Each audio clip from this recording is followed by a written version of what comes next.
हरे कृष्णा। आप सभी का स्वागत है। ओम ज्ञानतिमिरन्दस्य ज्ञानाञ्जनाशलाखाय चक्षुरुन्मिलितं येन तस्मै श्रीगुरवे नमः। श्रीचैतन्यमनोभीष्टं स्थापितं येन भूतले स्वयं रूप कदा मह्यं ददाति स्वपदान्तिकम्।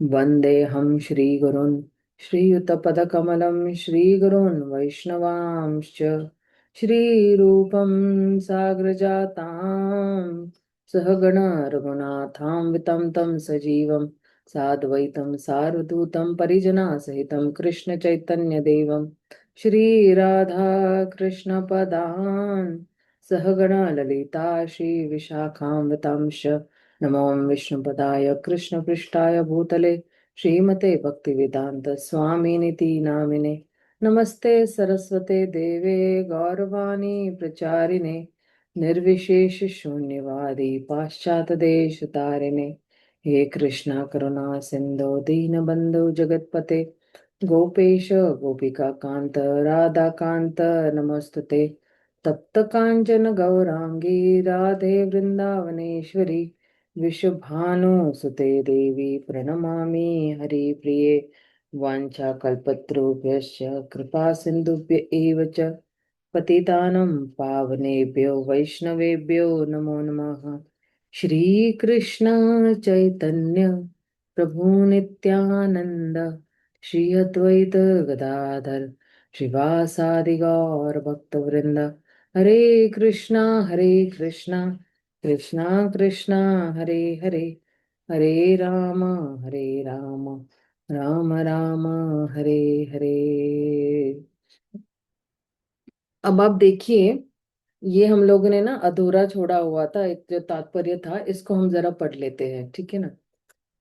निसंदेह मनुष्य को स्वतंत्र इच्छा प्रदान की गई है, अतः उसे छूट है कि यदि वह भौतिक जगत से मुक्त नहीं होना चाहता तो वह ब्रह्म पद का जीवन भोग सकता है और सिद्धलोक की यात्रा कर सकता है, जहां भौतिकता की दृष्टि से सिद्धलोक रहते हैं, जिनमें गुरुत्वाकर्षण स्थान तथा काल को नियंत्रित करने की शक्ति रहती है।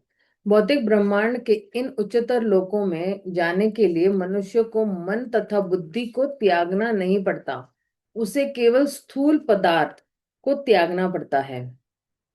प्रत्येक लोक का अपना विशेष वायुमंडल होता है और यदि कोई भौतिक ब्रह्मांड के अंतर्गत किसी विशेष लोक की यात्रा करना चाहता है तो उस व्यक्ति को उस लोक के विशेष वायुमंडल के अनुसार अपने शरीर को अनुकूल बनाना पड़ता है।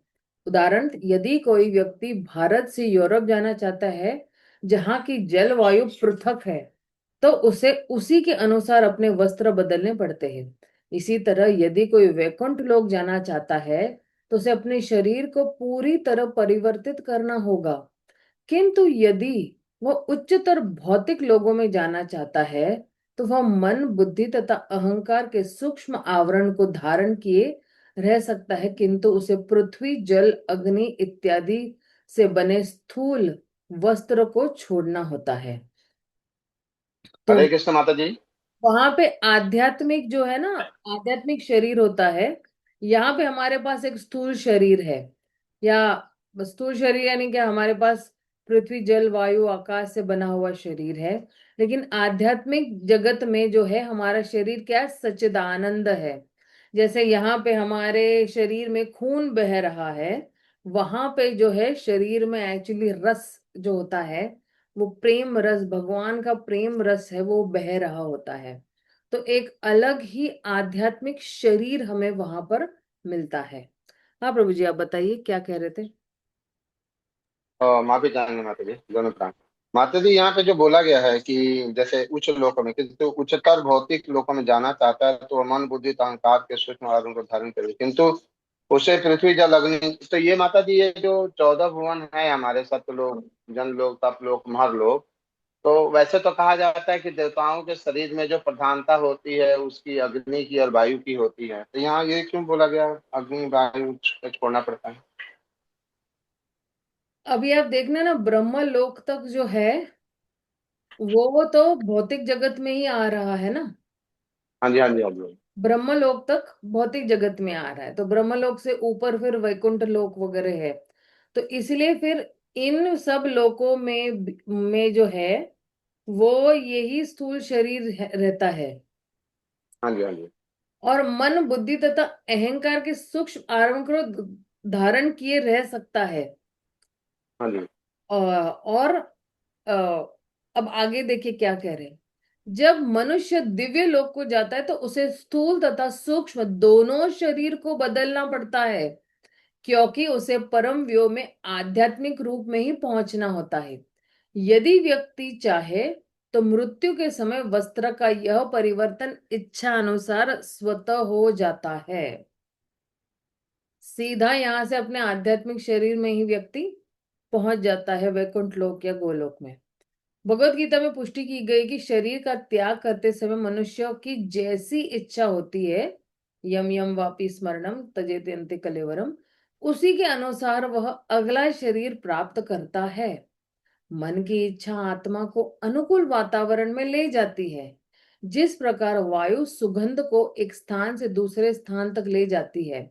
दुर्भाग्यवश जो योगी नहीं है और निपट भौतिकवादी है और जो जीवन भर इंद्र तृप्ति में लगे रहते हैं, वे मृत्यु के समय शारीरिक तथा मानसिक दशाओं की इस प्रकार की अवस्था से घबरा जाते हैं। ऐसे निपट भोगी व्यक्ति इच्छाओं, भावों तथा व्यतीत किए हुए जीवन के अनुभव के आधार पर अपने हित के प्रतिकूल वस्तुओं की इच्छा करते हैं और इस तरह मूर्खतावश ऐसा नया शरीर ग्रहण करते हैं जिससे उनके भौतिक कष्ट बने रहते हैं। मतलब फिर से इसी धरातल पर आएंगे, या तो पशु पक्षी के रूप में या तो फिर मनुष्य के रूप में, इस तरह से। हालांकि मनुष्य का रूप मिलना बहुत मुश्किल है। इसलिए मन तथा बुद्धि का विधिवत प्रशिक्षण आवश्यक है। मन और बुद्धि का, जिससे मनुष्य मृत्यु के समय में इस लोक में या किसी अन्य भौतिक लोक में या वैकुंठ में उपयुक्त शरीर पाने की इच्छा कर सके। जो सभ्यता जो सभ्यता अविनाशी आत्मा की उत्तरोत्तर प्रगति पर विचार नहीं करती, वह अज्ञानमय पशु जीवन को बढ़ावा देती है। यह सोचना मूर्खता है कि मरने पर हर आत्मा एक ही स्थान पर जाता है। या तो मृत्यु के समय जिस स्थान की इच्छा की जाती है आत्मा वहां जाता है, या शरीर त्यागने के बाद विगत जीवन के कर्मों के अनुसार उसे शरीर धारण करने के लिए बाध्य किया जाता है। एक भौतिकवादी तथा योगी में अंतर इतना ही है कि भौतिकवादी अपने अगले शरीर का निर्धारण नहीं कर सकता है, जबकि योगी इच्छा अनुसार उच्च लोक में भोग करने के लिए उपयुक्त शरीर प्राप्त कर सकता है, क्योंकि उसने अपने मन और बुद्धि को इतना कंट्रोल कर लिया है कि वो जो है अभी अपने इच्छा अनुसार ऊंचे लोगों में जा सकता है। और ये बेचारा भौतिकवादी अपने अगले शरीर को नहीं निर्धारण कर सकता है।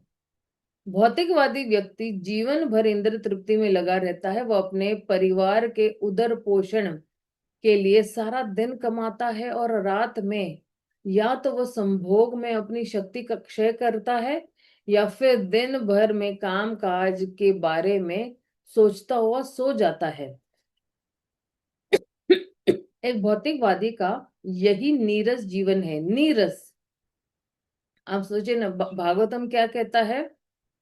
चबाया हुआ बार बार चबाते रहते हैं जिसमें कोई रस ही नहीं है। एक गन्ने का जो रहता है, इसको पूरा रस निकल गया है लेकिन फिर भी चबा रहा है व्यक्ति वैसे। यद्यपि ऐसे लोग व्यापारी, वकील, राजनीतिक, प्रोफेसर, न्यायाधीश, कुली, जेब कतरे, मजदूर आदि नामों से जाने जाते हैं, किंतु ये सारे ही भौतिकवादी खाने, सोने, भयभीत रहने और इंद्र तृप्ति करने में लगे रहते हैं। और इस तरह भोग में लगे रहने और आत्म साक्षात्कार द्वारा अपना जीवन को पूर्ण बनाने की परवाह न करने के कारण अपने मूल्यवान जीवन को नष्ट कर देते हैं। किंतु योगी किंतु योगी अपने जीवन को पूर्ण बनाने का प्रयास करते, इसलिए भगवत गीता का आदेश है कि हर व्यक्ति योगी बने।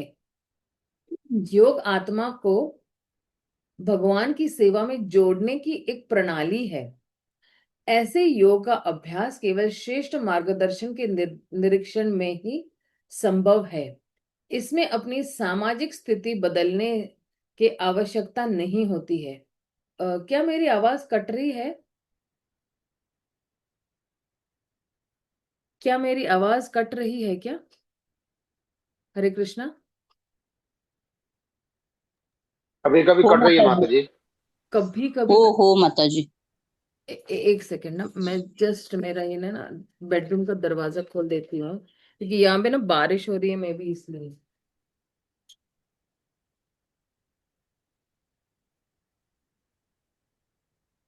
हम्म। अब शायद ना हो। हम्म। योग अब ठीक है माता जी। हाँ, योग आत्मा को भगवान की सेवा में जोड़ने की एक प्रणाली है। ऐसे योग का अभ्यास केवल श्रेष्ठ मार्गदर्शन के निरीक्षण में ही संभव है। इसमें अपनी सामाजिक स्थिति बदलने की आवश्यकता नहीं होती है।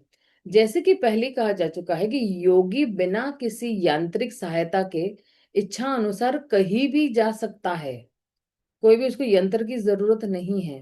वो अपनी इच्छा अनुसार कहीं भी जा सकता है, चंद्र पे भी जा सकता है, मंगल पे भी जा सकता है, जहां जाना है वह जा सकता है, जा सकता है। क्योंकि योगी अपने मन तथा बुद्धि को शरीर के भीतर प्रवाहित होने वाली वायु में स्थापित कर सकता है। मन तथा बुद्धि को शरीर के भीतर जो प्रवाहित होने वाला ये वायु क्या है, एक्चुअली ये प्राण वायु है, में स्थापित कर सकता है।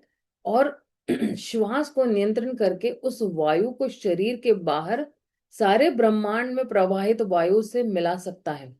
इस ब्रह्मांड वायु की सहायता से योगी किसी भी ग्रह की यात्रा कर सकता है और उसके वातावरण के अनुसार शरीर प्राप्त कर सकता है। इसका सबसे बेस्ट एग्जाम्पल है हमारे नारद मुनि। 14 लोकों में कहीं भी घूम सकते हैं। इसी विधि को समझने के लिए इसकी तुलना हम रेडियो संदेशों के इलेक्ट्रॉनिक प्रसारण से कर सकते हैं। रेडियो ट्रांसमीटर की सहायता से किसी एक स्टेशन पर उत्पन्न हुई ध्वनि तरंगे सारी पृथ्वी पर कुछ ही क्षणों में यात्रा कर सकती है, लेकिन ध्वनि तो आकाश से उत्पन्न होती है। और जैसा पहले बताया जा चुका है कि मन आकाश से भी सूक्ष्म है और बुद्धि मन से भी सूक्ष्म होती है। सूक्ष्म यानी सटल होती है, मतलब एक एक स्टेप आगे जाते हैं। तो इंद्रिया, सूक्ष्म इंद्रिया जो है मन, बुद्धि और अहंकार। तो मन जो है क्या कहते हैं, सूक्ष्म, और सूक्ष्म बुद्धि मन से भी और सूक्ष्म है। आत्मा बुद्धि से सूक्ष्म है और आत्मा और बुद्धि से भी सूक्ष्म है, और स्वभाव से ही यह पदार्थ से पूर्णतः भिन्न है। इस प्रकार हम कल्पना कर सकते हैं कि आत्मा कितनी तेजी से पूरे ब्रह्मांड में यात्रा कर सकता है। मन, बुद्धि तथा आत्मा को नियंत्रण करने की अवस्था तक पहुंचने के लिए उपयुक्त प्रशिक्षण, ये देखिए बार बार प्रभुपाद ये कह रहे हैं कि उपयुक्त प्रशिक्षण चाहिए, उपयुक्त जीवन शैली यानी लाइफस्टाइल चाहिए, तथा उपयुक्त संग की आवश्यकता होती है। ये तीन बहुत जरूरी है। एक तो ट्रेनिंग, प्रशिक्षण यानी ट्रेनिंग, लाइफस्टाइल यानी अपनी जो भी जीवन शैली है वो बहुत अच्छी तरह से, हमारा जीवन शैली इस तरह से हमें ढालना है कि हम सदैव उपयुक्त संग में रहे। और जितना हम उपयुक्त संग में रहेंगे तो फिर जो है हम क्या कहते हैं, भौतिक जीवन से आध्यात्मिक जीवन में, कहते हैं ना कि जीवन मुक्त, इसी शरीर में हम जीवन मुक्त हो सकते हैं। ऐसा प्रशिक्षण निश्चल प्रार्थना, भक्ति, योग सिद्धि में सफलता एवं आत्मा तथा परमात्मा के कार्यकलापों में तदात्म्य पर आश्रित है। अब देखिए, ऐसा प्रशिक्षण निश्चल प्रार्थना, भक्ति, योग सिद्धि मीन्स कितना हम भगवान से कनेक्टेड रहते हैं, में सफलता एवं आत्मा तथा परमात्मा के कार्यकलापों में तदात्म्य पर आश्रित रहना है। तो हम जो है भगवान पे निर्भर रहते हर क्षण। हम यही सोचते कि आप करता हो, मैं आप पे निर्भर हूं। कोई निपट भौतिकवादी चाहे तो कोई निपट भौतिकवादी चाहे वह अनुभववादी दार्शनिक हो, वैज्ञानिक हो, मनोवैज्ञानिक या कुछ भी हो, वह कुंठित प्रयासों तथा वाकजाल के माध्यम से ऐसी सफलता प्राप्त नहीं कर सकता। जो भौतिकवादी लोग यज्ञ करते हैं वे उन निपट भौतिकवादियों से अच्छे हैं जो प्रयोगशालाओं और प्रशिक्षण नलियों के अतिरिक्त कुछ भी नहीं जानते। यज्ञ करने वाले ऐसे अनंत भौतिकवादी वैश्व वैश्नार नामक ग्रह वैश्नार नामक ग्रह पर पहुंच सकते हैं। ये हम लोग ने ना दूसरे स्कंद में देखा है। ग्रह पहुंच सकते हैं जो सूर्य जैसा अग्निमय ग्रह है। यह ग्रह ब्रह्मांड के सर्वोच्च ग्रह ब्रह्मलोक के रास्ते में पड़ता है और इस ग्रह पर ऐसा उन्नत भौतिकवादी अपने सारे पापों तथा उनके प्रभावों से अपने आप को मुक्त कर सकता है। जब ऐसा भौतिकवादी शुद्ध हो जाता है तो वह ध्रुव लोक के परिक्रमा पथ तक पहुंच सकता है। इस परिक्रमा पथ को शिशुमार चक्र कहलाते हैं। इसी में ब्रह्मांड के आदित्य लोक तथा वैकुंठ लोक स्थित है। ऐसा शुद्ध भौतिकवादी जिसने अनेक यज्ञ किए हैं, घोर तपस्या की है और अपना अधिकांश धन दान में दे दिया है, वही ध्रुव लोक जैसे लोक को जा सकता है। ध्रुव लोक कौन जा सकता है? जिसने बहुत यज्ञ किए हैं, घोर तपस्या की है और अपना अधिकांश धन दान में दिया है, वही ध्रुव लोक जैसे लोक में जा सकते हैं। यदि वहां पर वह अधिक योग्य बन जाता है तो वह और ऊंचे परिक्रमा पथों को भेद कर ब्रह्मांड की नाभि से ऊपर उठकर महरलोक तक पहुंच सकता है जहां भृगु मुनि जैसे मुनियों का वास है। महरलोक में ऐसे ब्रह्मांड के अधिकांश प्रलय काल तक रहा जा सकता है। यह प्रलय तब प्रारंभ होता है जब इस ब्रह्मांड के सबसे निम्न भाग के अनंत देव धगधगती अग्नि उत्पन्न करते हैं। उस अग्नि की ऊष्मा महरलोक तक पहुंच जाती है। तब महरलोक के निवासी ब्रह्मलोक तक पहुंच जाते हैं जिसका अस्तित्व पारार्ध काल की दुगनी अवधि तक रहता है। ब्रह्मलोक में असंख्य विमान हैं जो यंत्रों से नहीं अपितु मंत्रों से चलते हैं। ब्रह्मलोक में मन तथा बुद्धि की उपस्थिति के कारण इसके निवासियों को सुख तथा दुख की अनुभूति होती है। लेकिन वृद्धावस्था, मृत्यु, भय या दुख के लिए शोक करने का कोई कारण नहीं होता है। तो अब देखिए, मृत्यु है ना, ब्रह्मलोक में भी है ना, ये मृत्यु है। किंतु एक सेकेंड ना, मन तथा बुद्धि की उपस्थिति के कारण इसके निवासियों को सुख दुख तथा की अनुभूति होती, अच्छा, सुख और दुख की वहां पे अनुभूति होती है मन बुद्धि की वजह से ब्रह्मलोक में। लेकिन कहते हैं वृद्ध अवस्था नहीं होती है वहां पे। मृत्यु भय या दुख के लिए शोक करने का कोई कारण नहीं रहता है। ये चीज नहीं रहती वहां पे। किंतु वे प्रलय की अग्नि में जलते दुखी जीवों के प्रति करुणा भाव का अनुभव करते हैं। ब्रह्मलोक के निवासियों के पास स्थूल भौतिक शरीर नहीं होते हैं जिन्हें मृत्यु आने पर बदलना पड़े, किंतु वे अपने सूक्ष्म शरीरों को आध्यात्मिक शरीरों में परिणत करते हैं और परम व्योम में प्रवेश करते हैं। ब्रह्मलोक के निवासी तीन प्रकार से पूर्णता प्राप्त कर सकते हैं। अपने पूर्ण पुण्य कर्मों के बल पर ब्रह्मलोक पहुंचने वाले पुण्यात्मा ब्रह्मा के पुनर्जीवन के बाद विभिन्न ग्रहों के स्वामी बनते हैं। गर्भोदक्षय विष्णु की पूजा करने वाले लोग ब्रह्मा के साथ मुक्ति लाभ करते हैं और भगवान के शुद्ध भक्त तुरंत ही ब्रह्मांड के आवरण को भेद कर परम व्योम में प्रवेश करते हैं। अब ये परम व्योम बार बार जब प्रभुपाद कह रहे हैं तो हमें पता है परम व्योम यानी आध्यात्मिक आकाश ही है, राइट। और ये जो है ये परमव्यो कोई और नहीं है, ये जो है ये वैकुंठ ही है। बार बार जब प्रभुपाद कहते हैं परमव्यो, तो हमें यही समझना है वैकुंठ लोक ही है ये। ठीक है।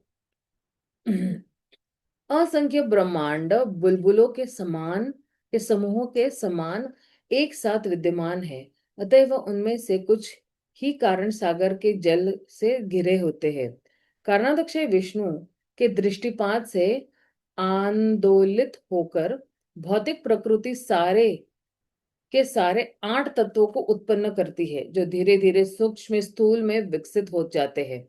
अहंकार का एक अंश आकाश है, इसका एक अंश वायु है, वायु का एक अंश अग्नि, अग्नि का एक अंश जल है, और जल का एक अंश पृथ्वी है। इस प्रकार एक ब्रह्मांड फूल कर 4 अरब मील व्यास का हो जाता है।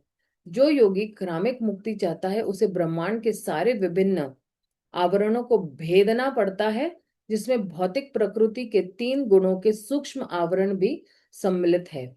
जो ऐसा कर लेता है उसे फिर कभी इस मर्त्य लोक में आना नहीं पड़ता है। इतना बड़ा बड़ा प्रोसेस कौन करेगा? भक्ति योग से सीधा हम लोग जो है आध्यात्मिक जगत में पहुंच जाएंगे।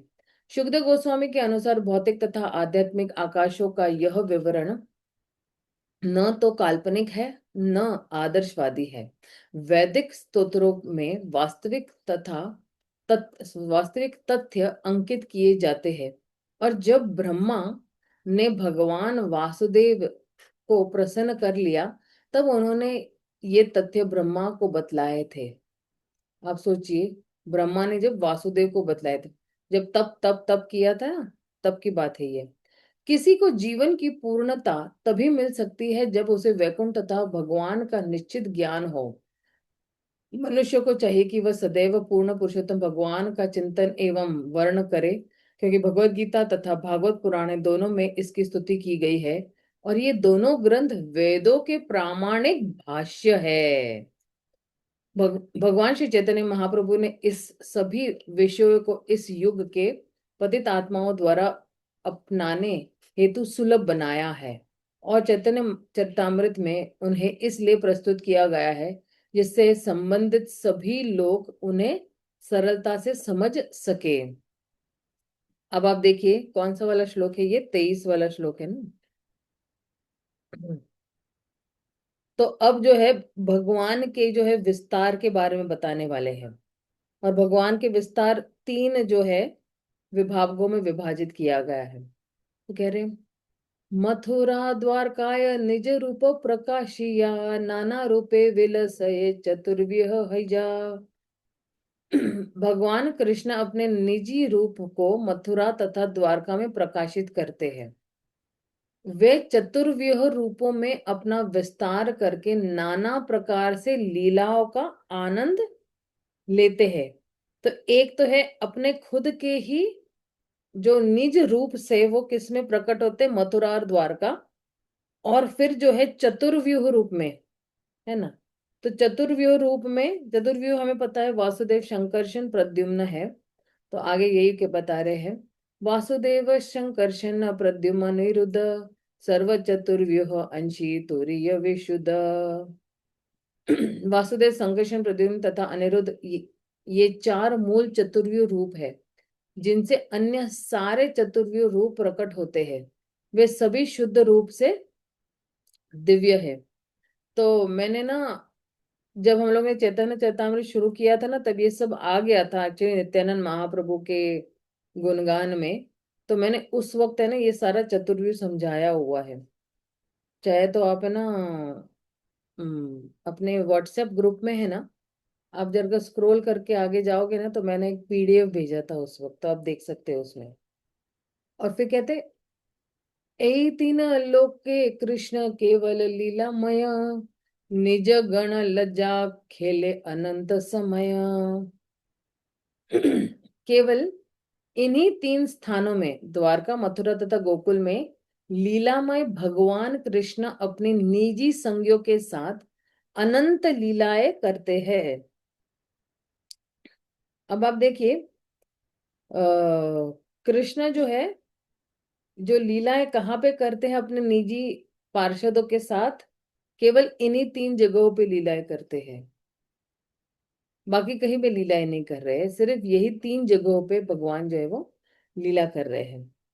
तो फिर जो है अ, अब यहां से जो है शुरू हो रहे हैं भगवान नारायण की भी लीलाएं।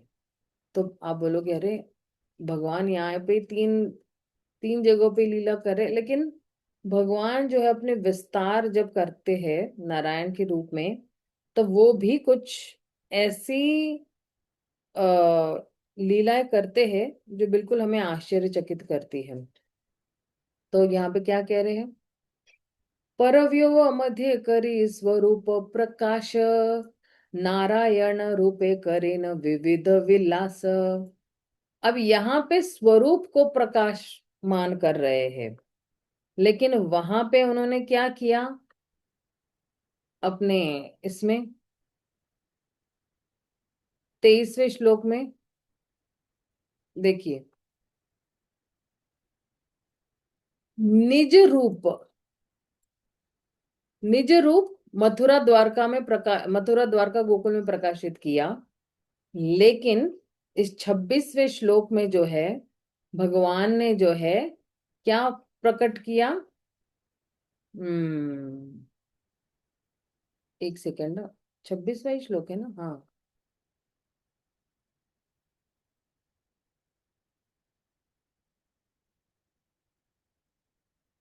हाँ, स्वरूप प्रकाश,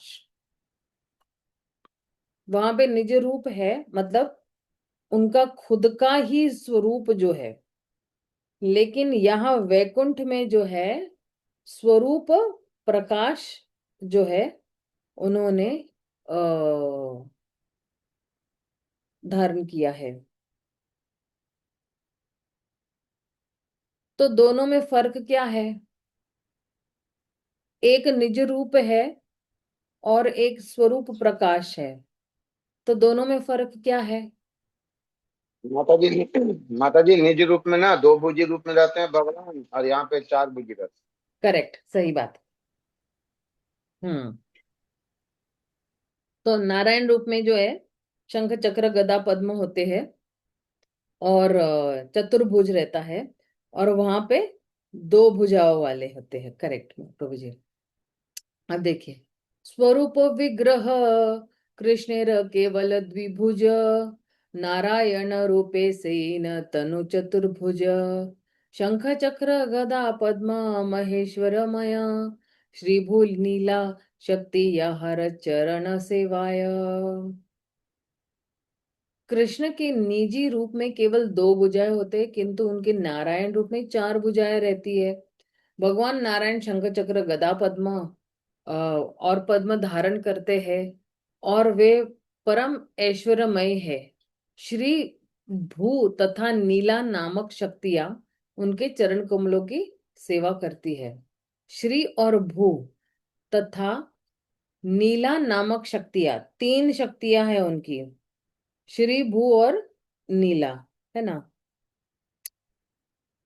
तो ये कौन सा तात्पर्य है, ये 28वां तात्पर्य है, ओके।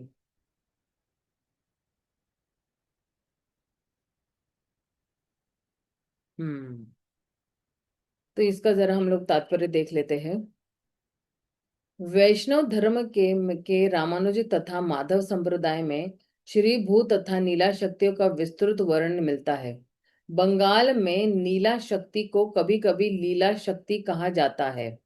ये 3 शक्तियां वैकुंठ में चतुर्भुज नारायण की सेवा में लगी रहती है।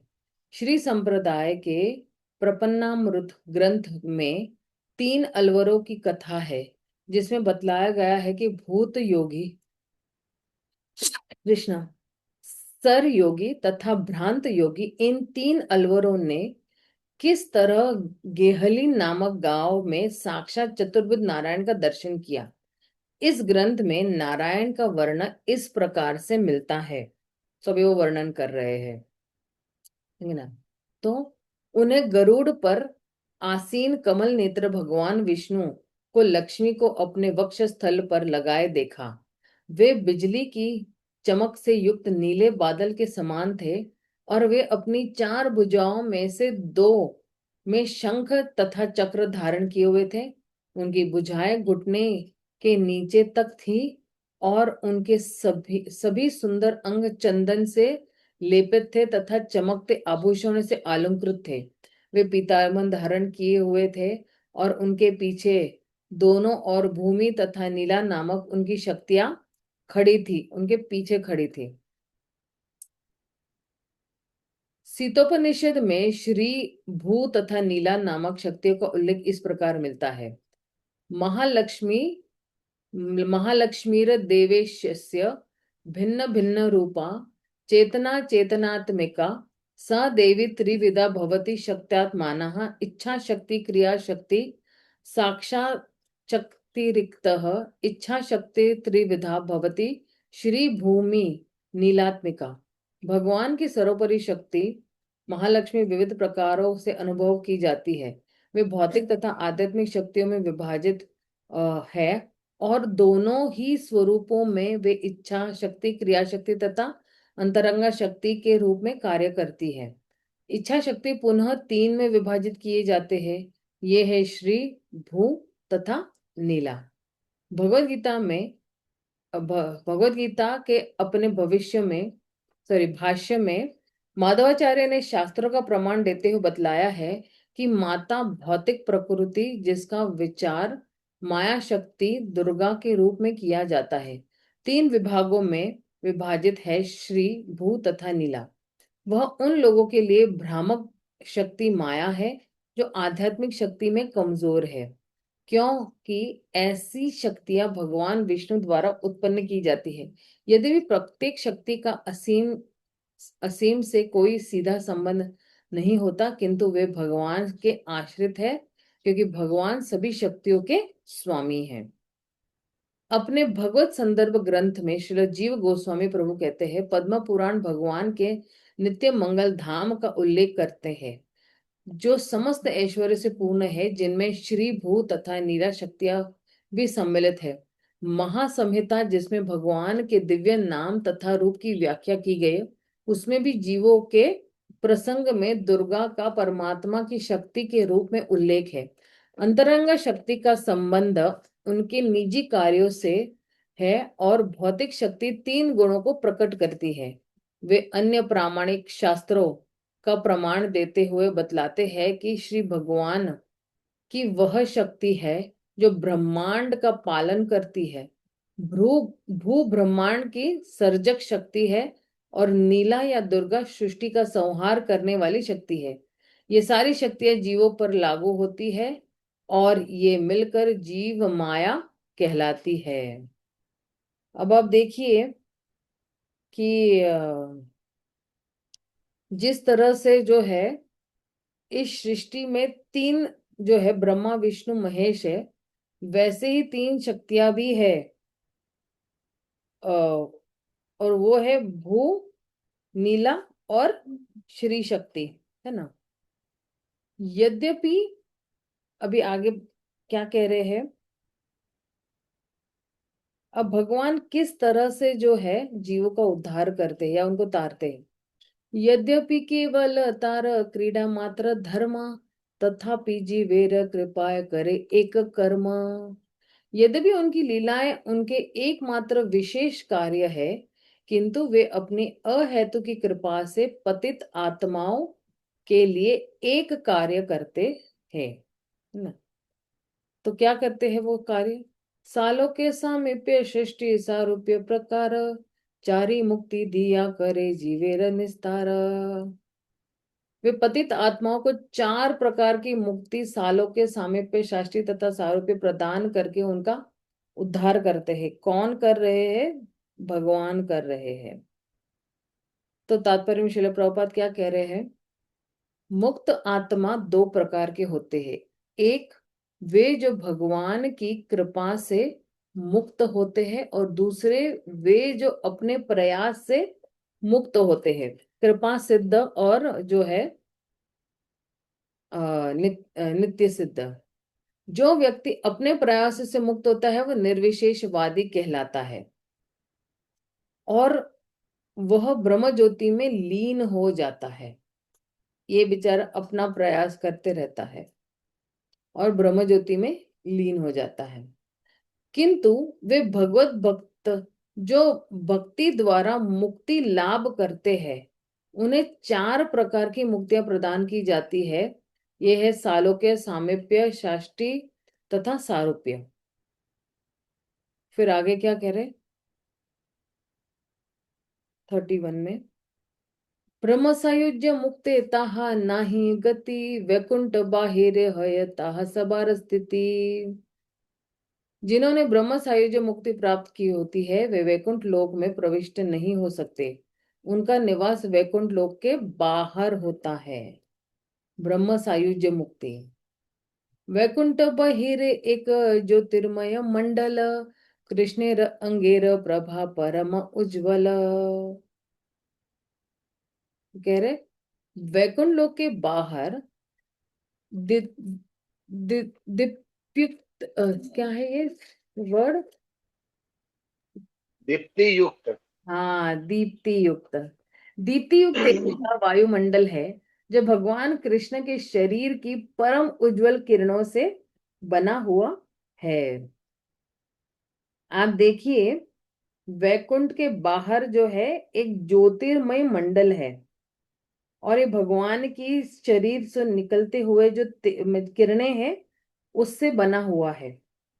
और फिर आगे क्या कह रहे हैं, और इसके ऊपर जो है भौतिक प्रकृति है। और फिर आगे क्या कह रहे हैं, अब देखिए, इस लोक में जो है ना, आगे सिद्ध लोक नामक तार प्रकृति पार, चित्त स्वरूप ताहा नाहे, चिचिक शक्ति विचार विकार। तो क्या कह रहे, चित्त शक्ति जो है ना, वहां पे चित्त शक्ति विकार है, यानी दिव्य शक्ति वहां पे जो है, यह भाग सिद्ध लोक कहलाता है और भौतिक प्रकृति से परे होता है। यह आध्यात्मिक होता है, किंतु इसमें आध्यात्मिक विविधता नहीं होती है। वैरायटी जो बोलते हैं ना इसको, आध्यात्मिक वैरायटी है, वो नहीं रहता है ये सिद्ध लोक में। और ये सिद्ध लोक कहाँ है, वैकुंठ जितने लोक है उसके बाहर ये सिद्ध लोक है।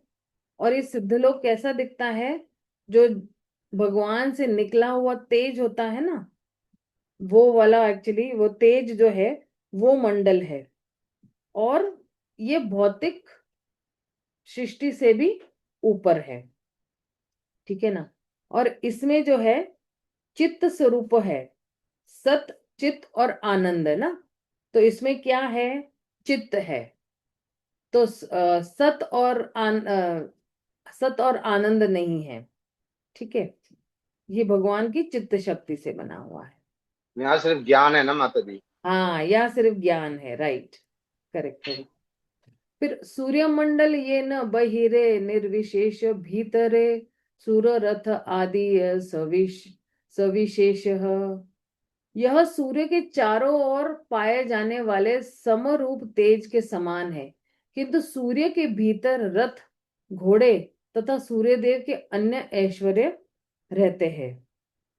तो क्या है, बाह्य रूप से जो है, अब प्रभुपाद का तात्पर्य देखते हैं, उसमें काफी कुछ प्रभुपाद बताएंगे। कृष्ण के धाम वैकुंठ के बाहर जिसे परम व्योम कहते हैं, कृष्ण की शारीरिक किरणों का प्रकाशमान तेज रहता है, यह ब्रह्मज्योति कहलाता है। उस तेज का दिव्य क्षेत्र सिद्धलोक या ब्रह्मलोक कहलाता है। जब निर्विशेष वादियों को मुक्ति लाभ मिलती है, तो वे इस ब्रह्मलोक के तेज में मिल जाते हैं। यह दिव्य क्षेत्र निसंदेह आध्यात्मिक है, किंतु इसमें आध्यात्मिक कार्यकलापों या विविधता की अभिव्यक्ति नहीं होती है। इसकी उपमा सूर्य की चमक से दी जाती है। सूर्य की चमक के भीतर सूर्य का गोला होता है, जिसमें सभी प्रकार की विविधताएं होती है। फिर आगे क्या कह रहे हैं, अच्छा हम लोग यहीं पर विराम देते हैं, क्योंकि यहाँ पे जो है 35वें श्लोक से जो है एक सिद्ध लोक का विवरण शुरू हो रहा है कि ये रियली सिद्ध लोक है क्या, उसका काफी कुछ वर्णन दे रहे हैं। और उसके बाद जो है हम कल देखेंगे महाशंकर्षण के बारे में, कारणोदक्षय विष्णु के बारे में, और किस तरह से, और कारणोदक्षय विष्णु की महान मतलब क्या उनकी महानता है, वो क्या एग्जैक्टली करते हैं इस सृष्टि में आगे। तो हम ये विराम देते हैं। शिल प्रभुपाद की जय, गौर भक्त वृंद की जय, शिल कृष्णदास कविराज गोस्वामी की जय, चैतन्य चरितामृत की जय। हरे कृष्णा, हरि बोल। विष्णु माता जी।